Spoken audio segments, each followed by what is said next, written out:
శ్రీకాళహస్తి వెడితే, మన రాష్ట్రంలో విషయం కాబట్టి మనవి చేస్తున్నాను, వారు శ్రీకాళహస్తి వెడితే కళ్ళు మూసుకుని ధ్యానం చేశారు.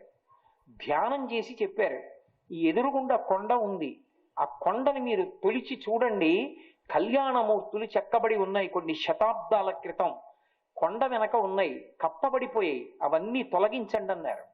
వారు అక్కడే ఉండగా తొలగించారు. అన్నీ తొలగిస్తే కొండ మీద పరమశివుని యొక్క కళ్యాణమూర్తులు చెక్కబడినటువంటిదంతా బయటికి వచ్చింది. మన దురదృష్టం ఏమిటంటే, ఇవాళ శ్రీకాళహస్తి పట్టణానికి వెళ్ళిన వాళ్ళకి కనీసం అక్కడ అది ఉందని, అది దర్శనం చెయ్యొచ్చని కూడా అవకాశం లేదు. ఎక్కడా ఒక్క బోర్డు కూడా లేదు, అంత గొప్పగా నిర్వహిస్తున్నారు. ఇప్పటికీ మీరు దక్షిణామూర్తికి ఎదురుగుండా ఉండేటటువంటి ద్వారంలోంచి విడితే అక్కడ నిలబడి అడిగితే, అయ్యా ఇక్కడ ఎదురుగుండా ఏదో కొండ ఉందిట, కొండ మీద పరమశివుని కళ్యాణమూర్తులు ఉంటాయిట, కామకోటి పీఠాధిపతులు మహాస్వామి వారు అది ఉంది అని కనిపెట్టారట, ఎక్కడా అని అడిగితే చెప్తారు. ఆ ప్రాంతం అంత సౌకర్యంగా ఉండదు నడవడానికి, కొంచెం జాగ్రత్తగా ఈ వేటి మీద కాలు వేయకూడదో అటువంటి వాటి మీద కాలు వేయకుండా జాగ్రత్త పడి వెళ్ళి మెట్లు ఎక్కితే మెట్ల మించి చూస్తే ఎదురుగుండా కొండ మీద కనపడతాయి ఆ మూర్తులన్నీ. అవన్నీ మహాస్వామి వారి ధ్యానంలో దర్శనం చేసినవి. వారే ఇది అప్రదక్షిణ క్షేత్రం, రాహుకేతు పూజలు ఇక్కడ నడిస్తే లోకులకు రాహుకేతువుల యొక్క ప్రభావం తగ్గుతుంది, అందుకే ఈ క్షేత్రంలోకి ప్రదక్షిణంగా వెళ్ళరు, అప్రదక్షిణంగా వెడతారు అని నిర్ణయం చేశారు. ఇక్కడ స్థలవృక్షం బహుబిల్వం అని నిర్ణయం చేసిన వారు కూడా చంద్రశేఖరేంద్ర సరస్వతి మహాస్వామి వారే. ఇక్కడ గిరి ప్రదక్షిణ ఉంది అని చెప్పిన వారు కూడా వారే. వారు ఏదైనా క్షేత్రానికి వెళ్ళి కళ్ళు మూసుకుంటే ఆ క్షేత్రానికి సంబంధించినవి ఎక్కడున్నాయో చెప్పేవారు, వారికి దర్శనం అయ్యేది. వారు శ్రీకాళహస్తిలోనే కూర్చుని ఒకప్పుడు చెప్పారు, ఇక్కడ నుంచి మీరు ఫలానా దిక్కుగా వెడితే సువర్ణముఖరి నదిలో ఒక చోట అర్ధనారీశ్వర విగ్రహం ఉందని చెప్పారు. అర్చకులకు కూడా తెలియదు, అటుగా వెడితే సువర్ణముఖరి నదిలో అర్ధనారీశ్వర మూర్తి బయటపడింది. వారు ఎక్కడికి వెళ్ళినా ఎన్ని విషయాలు బయట పెట్టేవారో ధ్యానంలో చూస్తే చాలు చెప్పగలిగి ఉండేవారు. వారి అంతటి గొప్పగా శిల్పాల మీద ఉన్నటువంటి ఆ చెక్కడాలు శాసనాలు పరిశీలించిన వారు ఎవరు ఉండరు. అంతవరకు ఎందుకండి, కామకోటిలో దుర్గమ్మ తల్లి గుడి ఖాళీగా ఉండేది, విగ్రహం ఉండేది కాదు. వారు ఒకసారి ఆ గుడిలోకి వెళ్ళి కూర్చుని ధ్యానం చేశారు. ఇక్కడ అష్టభుజి అయిన దుర్గ ఉండాలని ప్రతిష్ఠ చేయించారు. ప్రతిష్ఠ చేయించినప్పుడు అక్కడ రాళ్లన్నింటినీ మారుస్తున్నప్పుడు ఒక రాయి దొరికింది. దాని మీద ఒక సిద్ధుడు ఒకప్పుడు ఇక్కడ అష్టభుజి దుర్గని పెట్టి ధ్యానం చేశాడు. ఈ దుర్గమ్మ క్షేత్రంలోకి వచ్చి నాకు జ్ఞాపకం ఉన్నంత వరకు గంట అనుకుంటాను, కట్టినట్టయితే సమస్తమైన ఈప్సితములు సిద్ధిస్తాయని ఉంది ఆ రాతి మీద. అసలు ఇప్పటి కూడా ఎవరికి తెలియదు అది ఉందని. ప్రదక్షిణం చేస్తుంటే కోనేటి పక్కకుంటుంది అష్టభుజి దుర్గా, దాన్ని వెలుగులోకి తెచ్చిన వారు మహాస్వామి. ధ్యానంలో ఉండి కంచిలో ఎన్ని చోట్ల శివలింగాలు ఉన్నాయో చెప్పారు. ఒక్కొక్క ఇల్లు కడుతుంటే నువ్వు పునాది తవ్వినప్పుడు శివలింగం వస్తుంది, భద్రం చెయ్యని చెప్పారు. పునాది తవ్వుతుంటే శివలింగాలు బయటపడ్డాయి. అంతటి మహాపురుషులు శంకర భగవత్పాదులు, మళ్ళీ శంకరాచార్యుల వారి అవతారమైనటువంటి చంద్రశేఖరేంద్ర సరస్వతి మహాస్వామి వారు. కాబట్టి శంకర భగవత్పాదులు అనేక దేవాలయాల నిర్మాణానికి హేతు. చిదంబరం క్షేత్రం పరమాద్భుతం. దక్షిణ చిదంబరాన్ని మళ్ళీ ఉత్తర చిదంబరం అన్న పేరుతో ఒక ఐశ్వర్యవంతుడి చేత మళ్ళీ చిదంబర క్షేత్రాన్ని కట్టించింది మహాస్వామి గారే. శంకరాచార్యుల వారు అనేక మంది దేవతల యొక్క తేజస్సుని మనం తట్టుకోలేకపోతుంటే ఆ తేజస్సుని తగ్గించారు. అది ఎవరు చెయ్యలేరు. ఎందుచేత అంటే చాలా మంది ఒక పొరపాటు మాట అంటుంటారు, ఉగ్రకళ అంటారు. ఉగ్రకళ కాదు, ఆ దేవత అక్కడ స్వయంభూగా వెలిసినప్పుడు ఇంత తేజస్సుతో నేను ఉండాలి అని నిర్ణయించుకుంది. ఆ తేజస్సుని తట్టుకోగలిగిన శక్తి అప్పుడు ఉండేది ప్రజలకి. ఎందుకు ఉండేదంటే ఉపాసనా బలం, ధర్మం వల్ల తట్టుకునేవారు. ఇప్పుడు నా కళ్ళు ఒకప్పుడు ఈ కళ్ళజోడు లేకుండా చదివేవి, ఈ కళ్ళజోడు లేకుండానే నేను వ్రాసేవాడిని. ఒక 7-8 సంవత్సరాల క్రితంలో ఉంది నాకు ఈ కళ్ళజోడు వచ్చింది. ఇప్పుడు నేను ఈ కళ్ళజోడు లేదనుకోండి, నాకు ఇది ఇక్కడ ఏముందో నాకు కనపడదు. ఆ సభలో కూడా అలికేసినట్టు ఉంటుంది నేను కళ్ళజోడు తీసేస్తే. అంటే ఇప్పుడు నా కంటికి చూడగలిగినటువంటి శక్తి క్షీణించిపోయి, అలాగే ఉపాసన, అనుష్ఠానము, ధర్మము లుప్తమైపోతే దేవతల యొక్క తేజస్సు ముందు నిలబడగలిగిన శక్తి తగ్గిపోతుంది. అప్పుడు లెక్క కడతారు. ప్రజల యొక్క తేజస్సు ఎంత తగ్గిపోయింది, అనుష్ఠాన బలం ఎంత పోయింది, మూర్తిలో తేజస్సు ఎంత ఎక్కువ ఉండిపోయింది. ఇప్పుడు ఆ తేజస్సుని తగ్గించేయాలి, కొంత తేజస్సు తీసేయాలి. తీసేసిన తేజస్సు ఏం చేయాలి? దాన్ని తీసుకొచ్చి వదిలేయకూడదు లోకం మీదకి, దాన్ని కూడా మళ్ళీ లోకక్షేమానికే వినియోగించాలి. ఎలా వినియోగించాలి? అది అందరూ చేసే ప్రక్రియ కాదు. శంకర భగవత్పాదులు చేశారు. జంబుకేశ్వరంలో అఖిలాండేశ్వరి అమ్మవారి ముందు నిలబడలేకపోయేవారు ఎవరు. అప్పుడు గణపతి విగ్రహాన్ని పెట్టారు. అయినా కూడా ఆమె తేజస్సును తట్టుకోలేకపోయారు. అంటే ఉగ్రకళ అనకూడదు, ఆవిడ తేజస్సుని తట్టుకోగలిగిన శక్తి కోల్పోయారు ప్రజలు. అప్పుడు ఆయన ఏం చేశారంటే అమ్మవారిలో ఉన్న తేజస్సుని మళ్ళీ తీసేశారు. కొంత తీసేసి ఎదురుగుండా ఉన్నటువంటిది కావేరీ నది, ఆ నదిలో నీళ్లు పుష్కలంగా ప్రవహించాలి. ప్రవహిస్తే తప్ప ప్రజలకి దాహశాంతి దొరకదు. అందుకని వాళ్ళని రక్షించడం కోసమని శ్రీచక్రం అగ్నిలో వేయకూడదు, వాయువునందు వెయ్యకూడదు, నీటి ఎందు వెయ్యకూడదు. అది అప్పుక్షేత్రం, జంబుకేశ్వరం జలలింగం, నీటి ఎందు శ్రీచక్రం వేయకూడదు. కాబట్టి ఇక మిగిలినది ఇది పృథివీ ఆపస్ తేజో వాయు ఆకాశముల ఎందు ఒక్క పృథివీ తప్ప ఇంకా మిగిలినటువంటి ఏ భూతమునందు పంచభూతాల్లో శ్రీచక్రం పెట్టడానికి వీల్లేదు. అందుకని శంకరుడు చేసిన అపూర్వ ప్రయోగం ఏమిటంటే వాటిని శ్రీచక్రంలోకి తీసుకుని ఆ శ్రీచక్రములను తాటంకములుగా మళ్ళీ అమ్మవారి చెవులకు తగిలించారు. ఇప్పుడు ఎవరైనా వెళ్ళి అమ్మవారి శ్రీచక్ర తాటంకాల వంక చూశారనుకోండి, భర్తకు వచ్చే గండం పోతుంది, ఐదోతనం నిలబడుతుంది. ఇది శంకరులు చేసిన తరువాత మిగిలిన వాళ్ళందరూ వెళ్ళగలిగారు. ఇప్పటికీ కామకోటి క్షేత్రానికి హక్కు. అవి ఎప్పుడైనా మసకబారితే ఒక్క కామకోటి పీఠాధిపతులే తీసి వాటికి మళ్ళీ ఒక ప్రత్యేకమైన కుటుంబం, కోయంబత్తూరు అనుకుంటాను, వాళ్ళు ఉపాసకులు, వాళ్లే కొంతకాలం సాన పట్టి మళ్ళీ సిద్ధం చేస్తారు. ఈలోగా శక్తినంతటిని కుంభంలోకి తీసుకుని అప్పటిదాకా తాటంకాలు అమర్చి, తాటాకు ముక్కలు లాంటివి అమర్చి పూర్ణకుంభంలోకి ఆ శక్తిని ఆవాహన చేసి దేవీ భాగవతాది ప్రవచనాలు, విశేషమైన హోమాలు, భజనలు చేస్తారు. ఆ తాటంకములు వచ్చిన తర్వాత మళ్ళీ కామకోటి పీఠాధిపతులే పట్టుకెళ్ళి అమ్మవారి చెవులకు పెడతారు. జంబుకేశ్వరంలో అఖిలాండేశ్వరి అమ్మవారిని ఆరాధించుకునే అదృష్టాన్ని మనకి కల్పించడంతో పాటు ఆమెలో ఉన్నటువంటి ఎక్కువ శక్తిని శ్రీచక్ర తాటంకాలుగా మార్చిన వారు శంకర భగవత్పాదులే. మూకాంబిక క్షేత్రంలో అమ్మవారికి రూపం ఉండేది కాదు, ఎవరికి తెలియదు ఆవిడ రూపం ఎలా ఉంటుందో. ఎందుకనంటే ఆవిడ ఒకానొకప్పుడు ఒక రాక్షసుని అనుగ్రహించింది, వాడు విశేష శక్తివంతుడైపోయాడు. అయిపోతే ఆఖరణ ఆవిడ మళ్ళీ వాడిని సంహరించవలసి వచ్చింది. సంహరించే ముందు కంఠం కోసేస్తూ అడిగింది, నీకేం కావాలరా అని అడిగింది. అమ్మా, కంఠం మాటకి ప్రధానం కదా, నా పేరు మీద ఇక్కడ నువ్వు మూకాంబిక, ఇక్కడికొచ్చి దర్శించిన వారికి మాట ఇస్తూ అనుగ్రహించమ్మా అన్నారు. మూకాంబిక అని పిలిచింది. ఆవిడ రూపం ఏమిటో ఎవరికీ తెలియదు. శంకర భగవత్పాదులు ఆ దేవాలయంలోకి ప్రవేశించి అమ్మవారి యొక్క స్థానము ముందు కూర్చుని ధ్యానం చేస్తే, ఫలానా శిల్పి వస్తున్నాడు, నువ్వు నన్ను ఎలా దర్శనం చేశావో అలా గీసి ఇయ్యి, అతను చెక్కుతాడంది.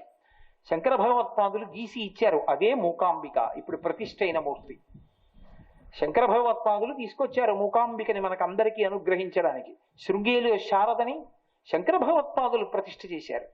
వనదుర్గ మంత్రాలతో ఈ లోకంలో నా పని అయిపోయిందయా, నా భక్త బ్రహ్మగారు మండలమిశ్వరుడిగా వచ్చి సన్యాస స్వీకారం చేశాడు, నీ చేతిలో ఓడిపోయి ఇంకా నేను ఎందుకు వెళ్ళిపోతానంది. అమ్మా, ఈ దేశంలో సరస్వతీ కటాక్షానికి లోటు ఉండడానికి వీల్లేదు. వారికి శారదా అన్న నామం అంత ఇష్టం, సరస్వతి, భారతి ఇవన్నీ ఆయనకు అంత ఇష్టం. అందుకని అమ్మ నిన్ను ప్రతిష్ఠిస్తాను, నా వెనక రమ్మన్నారు. అయితే నీ వెనక వస్తాను, నువ్వు వెనక్కి తిరిగి చూస్తే ఆగిపోతాను. బయలుదేరారు శంకరుడు. వెనక అమ్మవారు వెడుతోంది నడిచి. అమ్మవారి యొక్క పాద మంజీరముల శబ్దం వినపడుతోంది, వెనక వస్తోంది సరస్వతీదేవిని గుర్తు. శృంగేరి దాకా వెళ్ళారు. వెళ్ళిన తర్వాత ఆయనకి అర్థమైంది, పాము కప్పకి పడగబట్టింది, ఇక్కడ ఋష్యశృంగుడు తపస్సు చేశాడు, తపోభూమి, ఇక్కడే ప్రతిష్ఠించాలనుకున్నారు. ఆయన తుంగా నది దాటుతున్నారు, అమ్మవారు తుంగా నది దాటుతోంది. దాటుతున్నప్పుడు నీటిలో దాటుతోంది, మంజీరముల శబ్దం ఆగిపోయింది. ఏమిటి అమ్మవారి మంజీర శబ్దం ఆగిందని వెనక్కి చూశారు. శంకర, వెనక్కి తిరిగి చూస్తే అక్కడ ఉండిపోతానన్నాను, ఇక్కడ ఉంటానంది. నేను ఇక్కడే ప్రతిష్ఠ చెయ్యాలనుకుంటున్నాను అని చందన దారు మూర్తిని చేసి అందులోకి సరస్వతిని ప్రవేశపెట్టి శారదని శృంగగిరి యందు ప్రతిష్ఠ చేసి ఈ దేశానికి సరస్వతీ కటాక్షానికి లోటు లేకుండా చేసిన మహాపురుషులు శంకర భగవత్పాదులు. అన్నపూర్ణమ్మని తీసుకొచ్చి కాశీలో కూర్చోపెట్టి, అమ్మ నాకొక్కడికి కాదు అన్నం పెట్టడం, ఎప్పుడైనా ఎవరింటికైనా భోజనానికి వెళ్ళామనుకోండి, మీరొక్కరు రండి, మిగిలిన వాళ్ళని హోటల్లో తినమనండి అనరు. అయ్యా మీతో పాటుగా ఎవరున్నారో వాళ్ళని కూడా రమ్మనండి భోజనానికి అని చెప్పి పిలుస్తారు కదూ. మనమందరం కాశీ పెడితే అన్నపూర్ణమ్మ దగ్గరికి వెళ్ళి, అమ్మ నాకు అన్నం పెట్టు, మా ఆవిడికి అన్నం పెట్టు, మా పిల్లలకి అన్నం పెట్టు, మా బంధువులకి అన్నం పెట్టు అంటాం. శంకరులు అలా అనలేదు. మాతాచ పార్వతీదేవి పితాదేవో మహేశ్వర బాంధవా శివభక్తాశ్చ స్వదేశో భువనత్రయం అన్నారు. మా అమ్మ పార్వతీదేవి, మా నాన్నగారు పరమశివుడు, 3 లోకాలు నా కుటుంబం, అన్నం పెట్టమ్మా అన్నారు. అంటే ఇప్పుడు ఎవరికి అన్నం పెట్టాలి? ఆవిడ 3 లోకాలకి అన్నం పెట్టాలి. 3 లోకాలకి అన్నం పెట్టేటట్టుగా అమ్మవారి దగ్గర మాట బుచ్చుకొని మనం ఇంత అధర్మంతో ఉన్న అన్నం తింటున్నామంటే శంకరుడు పెట్టిన భిక్ష. కైలాసానికి వెళ్ళి 5 శివలింగాలు తెచ్చి భారతదేశంలో ఉంచి, దక్షిణ దేశంలో ప్రత్యేకించి కాంచీపురంలో ఉన్నటువంటి శివలింగం యోగలింగం, శృంగేరిలో భోగలింగం, ప్రతిరోజు పీఠాధిపతుల చేత అభిషేకం చేయబడి చల్లబడిన శివలింగం యొక్క కారణం చేత వర్షాలు పడి లోకం చల్లబడేటట్టు చేసిన వారు శంకరులు. అందుకేనేమో ఇవాళ వర్షం పడింది బయట. కాబట్టి అసలు శంకర భగవత్పాదుల స్పర్శ లేనిది వారు సాధించినది ఏముంది 32 ఏళ్లలో? ఇదంతా చేసుకున్నదేదో అది రాని కక్కరకొచ్చేది.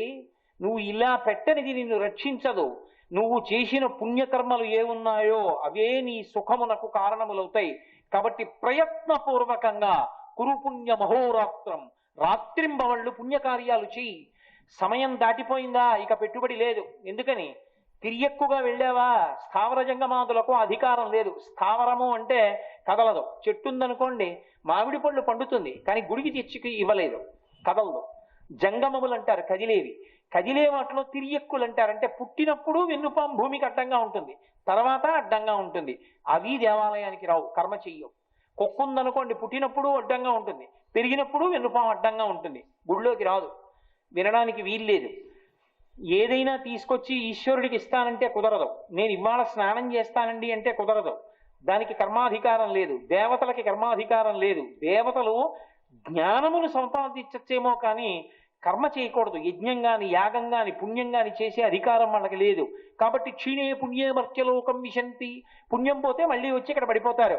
కానీ ఒక్క మనుష్యుడు మాత్రం ఈ శరీరమున్నంత కాలం పుణ్యకర్మలు చెయ్యగా చెయ్యగా చెయ్యగా చిత్తశుద్ధి ఏర్పడి, చిత్తశుద్ధి కలిగినటువంటి హృదయములోనికి పరమేశ్వరుని అనుగ్రహము చేత జ్ఞానము కలిగిన నాడు ఆ జ్ఞానము కారణమై మళ్ళీ పుట్టవలసినటువంటి అవసరం లేని పునరావృత్తి రహిత శాశ్వత శివ సాయుధ్య స్థితిని పొందగలిగిన వాడు మనుష్యుడు ఒక్కడే. ఆ మనుష్యుడి ఉద్ధరణకి శంకర భగవత్పాదులు ఇన్నింటినీ తీసుకొచ్చి ఇచ్చారు. దేవాలయ వ్యవస్థ దగ్గర నుంచి గురువు, శాస్త్రం, భాష్యం వరకు శంకరులే బహూకరించారు. అసలు శంకరులు భూమ్యాకాశముల మధ్య కప్పేశారు విరాట్ స్వరూపమై. ఇక వారికన్నా చేయడానికి ఏం లేదు లోకంలో. కాబట్టి ఆయన అహం బ్రహ్మాస్మి అని అంతటా నిండిపోగలరు. పశుమాం సర్వజ్ఞ ప్రతిత కృపయా పలయ విభో, నేను పశువుని, నువ్వు పశుపతివి, ఈశ్వర చాలదా ఈ సంబంధం అని కిందకి వెళ్ళిపోగలరు. భక్తిని వారు అంత అద్భుతంగా ప్రచారం చేశారు. వారు చూపించినటువంటి భక్తి, వారు ప్రబోధం చేసినటువంటి భక్తి అనన్య సామాన్యం. నిద్రలేస్తే ప్రాతస్మరామి శ్లోకం దగ్గర నుంచి సుబ్రహ్మణ్య భుజంగం, శారదా భుజంగం, విష్ణు భుజంగం, శివ భుజంగం దగ్గర నుంచి శివుడు, విష్ణువు ఎలా ఉంటారో చెప్పరా అంటే అధాంగ పూజ చేసిన పాదాల నుంచి తల వరకు, తల నుంచి పాదాల వరకు మనకేం గుర్తుంటుంది? గుర్తు పెట్టుకోవడానికి వీలుగా శివ పాదాది కేశాది పర్యంత స్తోత్రం, విష్ణు పాదాది కేశాది పర్యంత స్తోత్రం. అసలు అమ్మవారి మీద ఆయన చేసినటువంటి స్తోత్రాలలో వారు చెప్పినటువంటి ఉపాసనా రహస్యాలు అద్వితీయములు. అటువంటి స్తోత్రాలు చెప్పారు. అసలు అమ్మవారికి చెందినటువంటి విద్య తెలుసున్నటువంటి వాళ్ళు కొంతమంది. మనుశ్చంద్ర కుబేరశ్చాలోపా ముద్రాచ మన్మద అగస్తీరక్తి సూర్యశ్చ ఇంద్రస్కంధ శివస్తథ క్రోధ భట్టారకో దేవ్యా ద్వాదశామి ఉపాసకాహ అని ఆ 12 మందికి మాత్రమే అమ్మవారి విద్య తెలుసు. ఎవ్వరికీ తెలియదు లోకంలో. విద్యా నటేశ్వరి నందీశ్వరుడికి ఒక్కడికే తెలుసు. ఆ 12 మందిలో నందీశ్వరుడు ఉన్నాడు. మనుశ్చంద్ర కుబేరశ్చ లోపాముద్రాచ మన్మద అగస్తి అంటే అగస్త్యుడు, అగస్తి అగ్ని సూర్యశ్చ స్కంద శివస్తథ అని 12 మంది. ఇంద్రస్కంద శివస్తథ క్రోధభట్టారకో, క్రోధభట్టారకుడు అంటే దుర్వాసో మహర్షి. ఈ 12 మందికే తెలుసు. అటువంటి విద్యని అమ్మవారికి సంబంధించినటువంటి తంత్ర రహస్యాల దగ్గర నుంచి, శ్రీచక్రార్చన దగ్గర నుంచి, అమ్మవారి యొక్క స్థూల రూపం దగ్గర నుంచి మంత్రస్వరూపం వరకు అన్నీ ఉన్నటువంటి సౌందర్యలహరి ఒక్క కైలాస పర్వతం మీదే ఉండేది, భూలోకంలో ఉండేది కాదు. అటువంటప్పుడు శంకరులు ఒకప్పుడు కైలాసానికి వెళ్ళారు. వెడితే పరమశివుడు 5 శివలింగాల్ని బహూకరించాడు. అవే తీసుకొచ్చి ప్రతిష్ఠించారు భరతఖండంలో. మిగిలినవి అమ్మవారి దగ్గరికి వెళ్ళారు. అమ్మవారు సౌందర్యలహరి ఇచ్చింది. శంకర, నా విద్య భూమండలంలో లేదు, ఎవరికి తెలియవు రహస్యాలు, నీకే బహూకరిస్తున్నాను, తీసుకెళ్ళాను. శంకరులు 100 శ్లోకాలు పట్టుకుని వస్తున్నారు కైలాసం నుంచి. నందీశ్వరుడు ఎదురొచ్చి, కైలాసంలో ఉండవలసిన సౌందర్యలహరిని పట్టుకెడతావా అని చేతిలోంచి లాగేసుకున్నాడు. లాక్కున్నప్పుడు 56 శ్లోకాలు వెళ్ళిపోతే ఆయన అలా నించున్నారు. అమ్మవారంది, అలా చూస్తామే, పూర్తి చెయ్యి అంది. అపరశంకరుడివి కదా, నీకు తెలియని విషయమా, పూర్తి చెయ్యండి. ఎందుకు ఆ పరీక్ష? నందీశ్వరుడు తీసేసుకునేట్టు చేయడం ఎందుకు అమ్మవారు అంటే దానికి ఒక రహస్యం ఉంది. ఒక మహారాజు ఉన్నాడు అనుకోండి, ఆయన పెద్ద భూమండలాన్ని పరిపాలిస్తున్నాడు. ఇంతలో ఎక్కడో ఏదో తిరుగుబాటు జరిగింది. తన కొడుకుని పిలిచి, ఉరే వెళ్ళి ఆ తిరుగుబాటు అణిచేయిరా అన్నాడు. ఆ కొడుకు వెళ్ళి తిరుగుబాటు అణిచేశాడు. నాన్నగారు తిరుగుబాటు అణిచేశాను అన్నాడు. కొంతకాలం నువ్వు అక్కడుండి పరిపాలన చెయ్యి అన్నాడు. అంటే ఇప్పుడు తన కొడుకే, ఆ రాజు కొడుకే అక్కడ రాజుగా చలామణి అవుతున్నాడు. ఆ అక్కడ వచ్చిన విప్లవాన్ని అణిచేశాడు. తన సమర్థత చేత మళ్ళీ అలా తలెత్తకుండా చేశాడు. ఇది రాజుకి ఎంత సంతోషమో, అలా నందీశ్వరుడు తీసుకెళ్లిపోయినా శంకరులు పూర్తి చెయ్యగలరు. లోకానికి నిరూపించాలి, అందుకు ఇచ్చింది అమ్మవారి అవకాశం. చెయ్యి శంకర, చేసేశారంతే సౌందర్యలహరి. మళ్ళీ తెల్లబోయాడు నందీశ్వరుడు, తీసుకెళ్లి భూలోకానికి అంది. ఆయన తీసుకొచ్చారు సౌందర్యలహరి. అందుకే ఇప్పటికీ సౌందర్యలహరి శాబ్దిక రూపంలో ఉంటారు శంకర భగవత్పాదులు అంటారు. అందుకే శంకర జయంతి వస్తే వారి ముందు సౌందర్యలహరి శ్లోకాలతో చేస్తారు. ఒకటండి వారు చేసినవి అద్భుతాలు. కాంచీపురంలో కామాక్షి గుడిలోకి వెళ్ళడానికి ఎవరు సాహసించేవారు కాదు. 8 దిక్కులకు 8 కాళీస్వరూపాలు బయలుదేరేవి తెల్లవారేటప్పటికి. ఎవ్వరూ వెళ్ళడానికి ధైర్యం చేసేవారు కాదు. 8 కాళీస్వరూపాలు అష్టదిక్కులకు బయలుదేరి వెడుతుంటే మళ్ళీ వాళ్ళు దేవాలయానికి వస్తుంటే ఆ రూపాన్ని చూడ్డానికి జనులు భయపడుతున్నారని శంకర భగవత్పాదులు 8 కాళీస్వరూపాలని శ్రీచక్రంలోకి తీసుకెళ్లారు. అందుకే మీకు ప్రపంచంలో అన్ని చోట్ల ఉన్న శ్రీచక్రం కన్నా కామాక్షి ముందున్న శ్రీచక్రం భిన్నంగా ఉంటుంది. పైకి ఉండదు, ఇలా మీరు లోపలికి బొడిపె దిగుతుంది. కారణం ఏమిటంటే 8 కాళీస్వరూపాలని ఆ శ్రీచక్రంలోకి తీసేసుకున్నారు శంకరులు. అమ్మవారిని మనందరం దర్శనం చేయడానికి వీలైన రూపంలోకి మార్చేశారు. అప్పుడు మనందరం హాయిగా స్వేచ్ఛగా ఇవాళ కామాక్షి పరదేవతని సేవించి ఆవిడ అనుగ్రహాన్ని పొందగలుగుతున్నాం. అందుకే ఇప్పటికీ కంచిలో నియమం ఏమిటో తెలుసా? అమ్మవారు ఉత్సవ కామాక్షి అని ఉంటుంది. ఉత్సవ కామాక్షి పల్లకి ఎక్కి బయలుదేరితే ప్రదక్షిణంగా వెడుతున్నప్పుడు శంకరాచార్యుల వారు అనుమతి లేకుండా వెళ్ళకూడదు బయటికి. శంకర భగవత్పాదుల దేవాలయం దగ్గరికి వచ్చి పల్లకి ఆగుతుంది కామాక్షి. ఆగి అమ్మవారు అడుగుతుంది శంకర భగవత్పాదుల్ని, ఏమాయ్ ఊరి దిగింపుకు బయటికి ఎడతానని. అప్పుడు శంకరులు ఏం చేస్తారంటే తాను బయలుదేరుతారు. అమ్మా నేను వస్తాను. శంకరుల పల్లకి ముందెడుతుంది, వెనక కామాక్షి ఎడుతుంది. మరి శంకరాచార్యులు వారి పల్లకి వెళ్ళేటప్పుడు శంకరాచార్యులు వారి పృష్ఠభాగం అమ్మవారి మీద పెట్టచ్చా? పెట్టకూడదు. అందుకే పల్లకీని తిప్పి పట్టుకుని నడుస్తారు. శంకరులు ముందుకుంటారు, ఇటు తిరిగి శంకరాచార్యులు వారు ఉంటారు. అలా పోల్చుకోకూడదు. ఇలా శంకర భగవత్పాదులు ఉన్నారనుకోండి పల్లకీలో, ఎదురుగుండా అదిగో హైమవతి గారు కూర్చున్నట్టు కామాక్షి పరదేవత ఉంటుంది. ఇప్పుడు శంకరులు అమ్మవారిని చూస్తూ వెనక్కి నడుస్తూ ఉంటారు, అమ్మవారు ముందుకు వస్తూ ఉంటుంది. శంకరులు గుళ్ళోకి వచ్చేసారనుకోండి, అమ్మవారు గుళ్ళోకి వచ్చేస్తారు. ఏ కారణం చేతనైనా శంకరులు లేకుండా వెళ్ళవలసి వచ్చింది అనుకోండి, శంకరులు అనుమతి తీసుకుని బయటికి వెడుతుంది ఇప్పటికీ కంచిలో కామాక్షి. అది శంకర భగవత్పాదుల యొక్క ప్రణాళిక. అంటే అంత గొప్పగా పరదేవతా స్వరూపాల్ని కూడా నిలబెట్టేశారంతే. నిలబెట్టి లోకాన్ని అనుగ్రహించేటట్టుగా మార్చారు. ఎన్ని దేవాలయాలకి కుంభాభిషేకాలు చేశారో, ఎంత భక్తి ప్రబోధం చేశారో లోకానికి మహానుభావుడు శంకర భగవత్పాదులు నిత్యస్మరణీయులు. వారిని ఒక్కసారి స్మరిస్తే చాలు, వారి పాదములు పట్టుకుంటే చాలు, మనకందరికీ కూడా మనశ్శాంతి కలిగి భగవంతుని పాదములు పట్టుకోగలిగినటువంటి అదృష్టము మనకి లభిస్తుంది. మనుష్య జన్మ సార్థక్యము పొందాలి అంటే శంకర భగవత్పాదుల యొక్క పాదములు పట్టి తీరాలి. అందుకే లోకంలో సంప్రదాయంలో ఒక మాట చెప్తారు, గురువు లేని వాళ్ళు ఎవరైనా ఉంటే, అసలు గురువు లేకుండా ఉండకూడదు, ఎందుకంటే గురువు లేని విద్య గుడ్డి విద్య. గురువు లేకుండా ఉంటే శంకరాచార్యుల వారిని గురువుగా స్వీకరించవచ్చు. శంకరుల మూర్తి పూజా మందిరంలో పెట్టుకుని వారు మా గురువు అని ప్రతిరోజు నమస్కరిస్తే శంకరులు గురువై నడిపిస్తారు. అంతటి మహాపురుషులు. అటువంటి శంకరుల పల్లకీని పట్టుకోవాలి అంటే కొన్ని కోట్ల జన్మల సుకృతం ఉన్నవాడు కానీ అలా పట్టుకోలేడు. జగద్గురువుల పల్లకీ పట్టుకోవడం అంటే మాటలా? ఆయన పల్లకీ పట్టాలంటే దానికి అదృష్టం ఉండాలి. అది సాధారణంగా ఉండదు. ఒక్క ఈ వైశాఖ శుక్ల పంచమి నాడు మాత్రం శంకర భగవత్పాదుల యొక్క పల్లకి బయటికి వెడుతుంది ఊరిరిగింపుకి. నా ప్రత్యేక ప్రార్థన ఏమిటంటే పిల్లలకి అలవాటు చెయ్యండి. అది పిల్లలకి అలవాటు కావాలి. అదే శంకర భగవత్పాదుల యొక్క రక్షకి కారణమవుతుంది. సర్వం శ్రీ ఉమామహేశ్వర పరబ్రహ్మార్పణమస్తు. స్వస్తి.